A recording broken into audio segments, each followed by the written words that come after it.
मैं doctor Smita Mishra, principal BSR government arts college Alwar.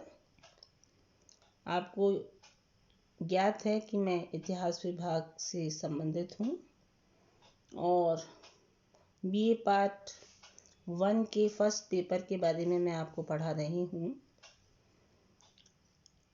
इसमें जो हमने अभी के व्याख्यानों में अध्याय शुरू किया है वो वैदिक धर्म से रिलेटेड है। वैदिक धर्म को मैंने 2 हिस्सों में बांटा था, एक ऋग वैदिक काल और एक उत्तर वैदिक काल। इसका कारण ये था कि ऋग्वेद से लेकर और अन्य जो वेद लिखे गए, यजुर्वेद, सामवेद, अथर्ववेद, उनके रचना काल में बहुत लंबा गैप हुआ और उस अंतराल के कारण हम देखते हैं कि उनकी संस्कृतियों में भी कुछ विभिन्नता पाई गई। तो ऐसी स्थिति में हम अपने विद्यार्थियों को इतिहास के अध्ययन की दृष्टि से और वैदिक साहित्य के लेखन की दृष्टि से 2 भागों में बांटकर पढ़ाते हैं। पहला भाग मैंने आपको ऋग्वेद का समझाया था। आज मैं आपको वैदिक धर्म या वैदिक संस्कृति के बारे में अपने तीसरे पार्ट में उत्तर वैदिक काल शुरू कर रही हूँ, जिसको जानने के साधन हमारे पास यजुर्वेद, अथर्ववेद, सामवेद, उपनिषद, ब्राह्मण ग्रंथ, आरण्यक ग्रंथ, बहुत सारे लिटरेचर हमारे पास विपुल मात्रा में मौजूद है। अगर इसका मैं समय का निर्धारण करूं तो ये ईसा पूर्व के लगभग 1000 से लेकर 500 ईसा पूर्व तक का माना जा सकता है। तो हम विद्यार्थी ये देखते हैं कि ऋग्वैदिक युग के पश्चात लगभग 500 वर्ष में प्रायः हर क्षेत्र में महत्वपूर्ण परिवर्तन हो रहे थे। इस काल में उदित हुए ढांचे में भी कुछ मूलभूत विशेषताएं रहीं, जैसे कृषि प्रधान अर्थव्यवस्था, कबीलाई संरचना में दरार पड़ना, वर्ण व्यवस्था का जन्म, क्षेत्रगत साम्राज्यों का उदय आदि। तकनीकी विकास की दृष्टि से यदि हम बात करें तो ये वही काल है जबकि उत्तरी भारत में लौह युग का आरंभ हो चुका था। अब मैं आपको इस काल की राजनीतिक संरचना के बारे में कुछ पॉइंट्स में बनाकर बात करूंगी कि उसकी क्या क्या विशेषताएं प्रमुख रूप से रहीं। तो जैसे सर्वप्रथम मैं आपको बताना चाहूँगी कि अब ऋग्वैदिक काल की तुलना में अनेक छोटे छोटे कबीलों का विलय होकर बड़े क्षेत्रगत जनपदों का उदय हुआ।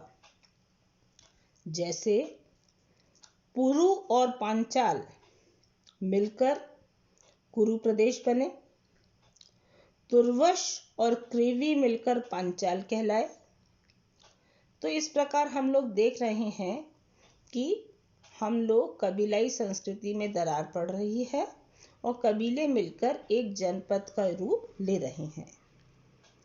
दूसरा, राजा कैसे मजबूत हो रहा है इस युग में, इसका मैं एक आपको एग्जाम्पल देती हूँ कि उत्तर वैदिक कालीन साहित्य में कुरु और पांचाल में अनेक राजाओं के द्वारा अश्वमेध यज्ञ संपन्न कराए गए।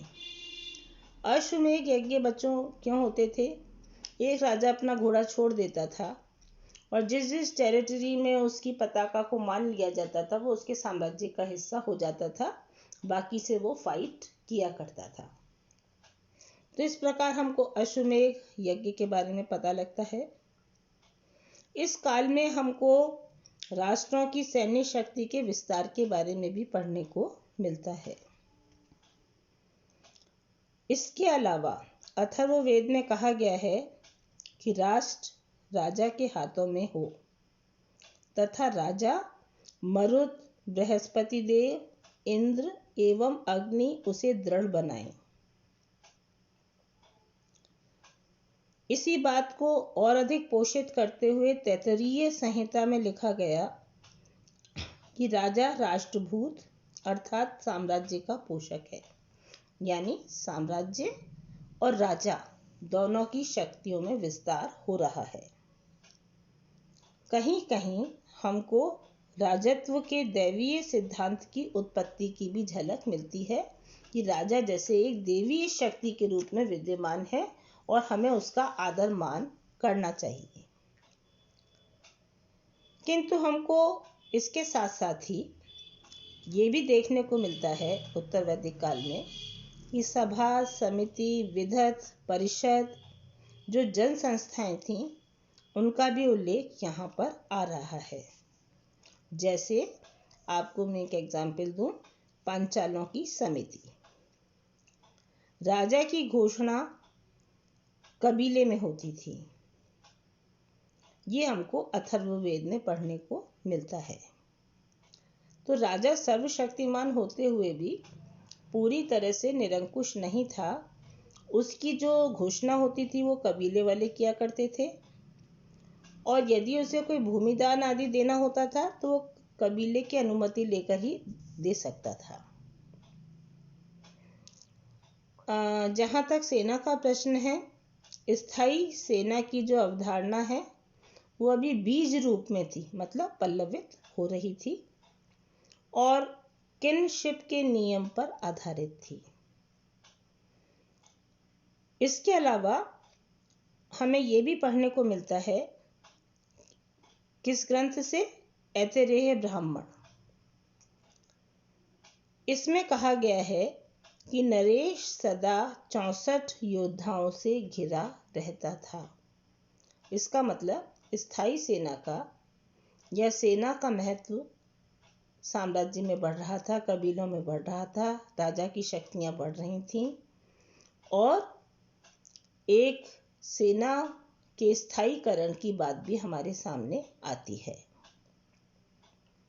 अब आता है इसके बाद आर्थिक जीवन। आर्थिक जीवन के बारे में मैं यदि चर्चा करूं यहाँ पर, तो ये परिवर्तन उत्तर वैदिक काल में सर्वाधिक महत्वपूर्ण और स्थायित्व वाले थे।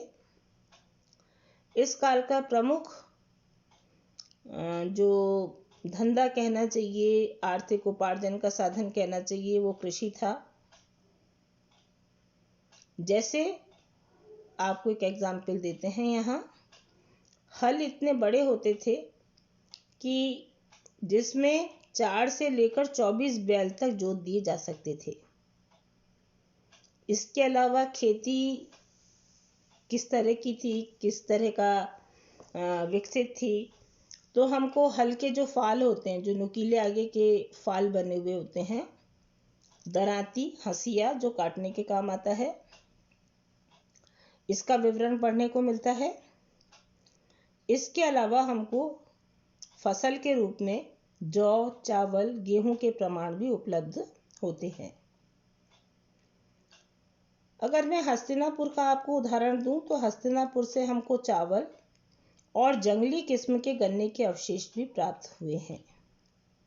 और ये सब चीज़ें विद्यार्थियों के इस चीज़ का द्योतक है, ये इस चीज़ का द्योतक है कि यहाँ पर एक विकसित कृषि व्यवस्था थी।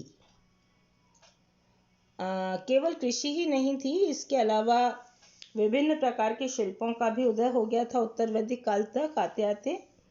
जैसे धातु शोधक जो धातु का शोधन करते हैं, रथकार रथ चलाने वाले, बढ़ई लकड़ी का काम करने वाले, चर्मकार चमड़े का काम करने वाले, स्वर्णकार सोने का काम करने वाले, कुम्हार मिट्टी का काम करने वाले, व्यापारी जो व्यवसाय से जुड़े हुए थे आदि का भी उल्लेख हमें पढ़ने को मिलता है। ब्राह्मण ग्रंथों में कहीं कहीं श्रेष्ठी का भी हमें उल्लेख मिलता है। हालांकि जनपद युग के सेठी से ये जो शब्द है वो अलग है। तो आज के जो व्याख्यान है उसमें मैंने आपको उत्तर वैदिक काल के 2 प्रमुख आयामों की चर्चा की। एक उसका राजनीतिक पक्ष और दूसरा उसका आर्थिक पक्ष। तो इस पर आपको जो असाइनमेंट करना है वो यही है कि उत्तर वैदिक काल के राजनीतिक आर्थिक विशेषताओं की विवेचना कीजिए। अब अपने अगले टॉपिक में हम लोग इस काल की प्रमुख सामाजिक व्यवस्था के बारे में चर्चा करेंगे। Thank you.